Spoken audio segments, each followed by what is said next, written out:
Respected viewers and my dear friends, TET teacher recruitment TET teacher verification চলি আছে। তো আজির এই ভেরিফিকেশন প্রসেস সম্পর্কে রাজ্য শিক্ষামন্ত্রী ডক্টর রনোজ পেগু স্যারে বহুত কেইটা মন্তব্য দিছে। আপোনালোকে শুনিছে, নিউজৰ কথা কৈছে, ন্যাশনাল ইনষ্টিটিউশন ওপেন স্কুল, ডিএলএডৰ কথাও কৈছে, বিএডৰ কথাও কৈছে, ভুয়া সাৰ্টিফিকেটৰ কথাও কৈছে, লগতে ভেৰিফিকেশন প্ৰসেসৰ কথাও কৈছে। তো নিউজৰ কথাটো কিয় আহিল? মুক্ত বিদ্যালয় আছে, তাৰ কাৰণে এটা ৰাষ্ট্ৰীয় সংস্থা আছে, national institute of open school, যাক নিউজ বুলি কোৱা যায়। আমাৰ শিক্ষা সংসদৰ অধীনতো অপেন স্কুল আছে, কিন্তু ভুৱা কিছুমান অপেন স্কুল বাহিৰৰ তেওঁলোকৰ পৰা ভুৱা চাৰ্টিফিকেট মাৰ্কশ্বিট আনিছে বুলি এই তথ্য আমাৰ ওচৰতো আহিছে। গতিকে আমি আমাৰ নিযুক্তি প্ৰক্ৰিয়াসমূহত এই ডকুমেণ্টবিলাক আমি তন্নকৈ এই বিষয়ে আলোচনা কৰিম। আৰু ডিএলএড বিএড আৰু ভুৱা চাৰ্টিফিকেটৰ কথা কৈছে, এক্সট্ৰা কাৰিকুলাৰ এক্টিভিটি সম্পৰ্কেও দুজনে প্ৰশ্ন কৰিছে। তো গোটেইখিনি কথা আজি এই ভিডিঅ'ত আলোচনা কৰিম। চ' ভিডিঅ' একেলগে চাব। And one request to you, এনেকুৱা ধৰণৰ ইনফৰ্মেটিভ ভিডিঅ' পাবলৈ চেনেলটো ছাবস্ক্ৰাইব কৰি ৰাখিব। So' let's start the video'. My dear friends, NIOS national institute open school এয়া যে অনলি ডিএলএডেই প্ৰভাইড কৰে এনেকুৱা নহয়, ইয়া এইচএছও প্ৰভাইড কৰে, হায়াৰ ছেকেণ্ডেৰী। গতিকে শিক্ষামন্ত্ৰী ছাৰৰ মন্তব্যৰ পৰা বহুতে ডিএলএড বুলি ভাবিব পাৰে, বাট মই যিখিনি ভাবিলোঁ গোটেইখিনি কথা স্পষ্ট হোৱা নাই। তো কৈছে যে নিউজ কিছুমান ভুৱা ইনষ্টিটিউশ্যনৰ পৰাও আনিছে, আমাৰ অৰিজিনেল ইনষ্টিটিউশ্যন আনিছে, তাৰ পৰা আনিলে আমি এইবিলাক ভেৰিফিকেশ্যন কৰিম। প্ৰমাণপত্ৰ চাৰ্টিফিকেটটো এইটো ডিএলএডৰ না এইচএছৰ, এইটো হৈছে ডাঙৰ কথা। কাৰণ ডিএলএডটো অলৰেডি গভৰ্ণমেণ্ট নটিফিকেশ্যনৰ দ্বাৰাই মানে ইকুইভেলেণ্ট কৰি থৈছে। তো এইটো ভেৰিফিকেশ্যনৰ প্ৰচেছ আছে কি আছে না নাছে, এইটোতো নিৰ্ভৰ কৰিব সুপ্ৰিম কোৰ্ট আৰু হাইকোৰ্টৰ ওপৰত, কাৰণ কেছত ভাৰ্ডিক্ট হৈ আছে, কিবা হয় পিছৰ কথা। তেতিয়া যিখিনি ছাৰে কথা কৈছে সেইখিনি হিচাপে মোৰ এইচএছটো লাগিছে, যে এইচএছৰ যিখিনি ডকুমেণ্টছ প্ৰডিউচ কৰিছে সেইখিনি তন্নকৈ ভেৰিফিকেশ্যন হ'ব, এই কথাটো উল্লেখ কৰিছে। এক্সট্ৰা কাৰিকুলাৰ এক্টিভিটিজ ভেৰিফিকেশ্যন চলি আছে। প্ৰশ্ন কৰিছে একাডেমিক ভেৰিফিকেশ্যন কেতিয়া হ'ব? তো আপোনালোকে জানে যে এক্সট্ৰা কাৰিকুলাৰ এক্টিভিটিজ ভেৰিফিকেশ্যন চলি আছে।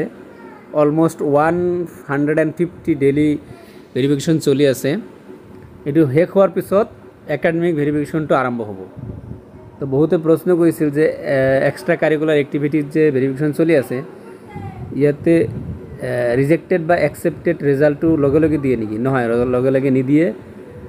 এইটো পিছত মেৰিট লিষ্টৰ সময়তহে বুজা যাব যে এইটো একচেপ্টেড হ'ল নে ৰিজেক্টেড হ'ল। আৰু এই বিষয়ে যোৱাকালি DEE ডিৰেক্টৰ মেডামে বহুত ধুনীয়াকৈ বুজাই দিছে। মোৰ চেনেলতে ভিডিঅ'টো আছে, আপোনালোকে চাই ল'ব পাৰে। তেতিয়াহ'লে প্ৰশ্নটো হ'ল একাডেমিক ভেৰিফিকেশ্যনটো, এই ভেৰিফিকেশ্যনটো শেষ হোৱাৰ পিছতহে হ'ব।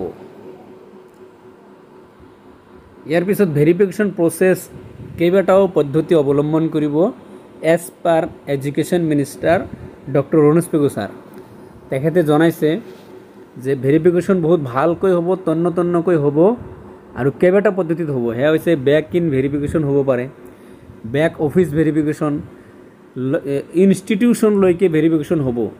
তাৰমানে ইনষ্টিটিউশ্যন ভেৰিফিকেশ্যন মানে টেট ৰিক্ৰুটমেণ্ট প্ৰাৰ্থীসকলে যিবোৰে ডকুমেণ্টছ প্ৰডিউচ কৰিছে, সেই ডকুমেণ্টছখিনি যোনটো ইনষ্টিটিউশ্যনৰ পৰা আনিছে সেই ইনষ্টিটিউশ্যনলৈকে ভেৰিফিকেশ্যন হ'ব পাৰে।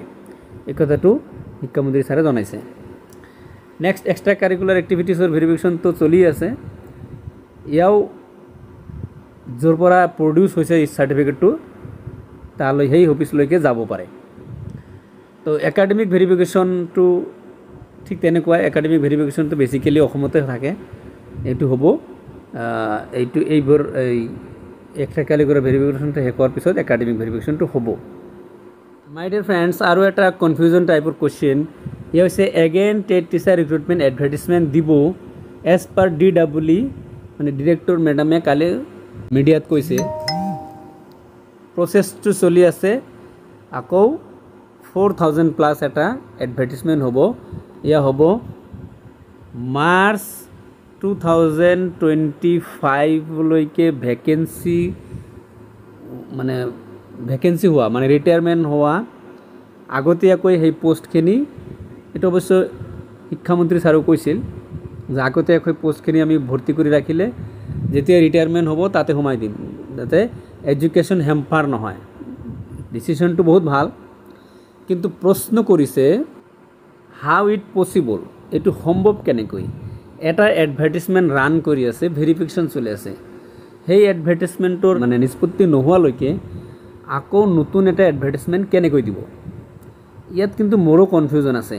আপোনালোকে যদি কিবা ইয়াৰ সলিউশ্যন জানে মোক জনাব। কিন্তু মোৰ হিচাপত এই বৰ্তমান যিটো 5550 এডভাৰ্টিজমেণ্ট চলি আছে LP UP, এইটো হয়তো ইয়াৰ ফাইনেল লিষ্ট ওলোৱাৰ পিছতহে এডভাৰ্টিজমেণ্টটো দিব পাৰিব।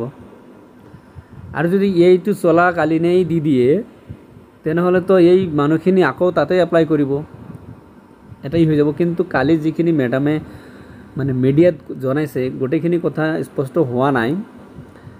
কৈছে যে এডভাৰ্টিজমেণ্ট প্ৰিপেয়াৰ হৈ আছে, এইটো অতি সোনকালে দিয়া হ'ব, কিন্তু প্ৰচেছটো কোৱা নাই। এতিয়া কথা হ'ল ইয়াৰ ওপৰত এটা গাইডলাইন অৰ নটিফিকেশ্যন আহিলেহে গোটেইখিনি বস্তু ক্লিয়াৰ হ'ব। নহ'লেতো আমি আইডিয়া কৰি থাকিব লাগিব যে এইটো এনেকুৱা হ'ব পাৰে বা এইটো এনেকুৱা হ'ব পাৰে। তো নটিফিকেশ্যনলৈকে আপোনালোকে অকণমান ৱেইট কৰক।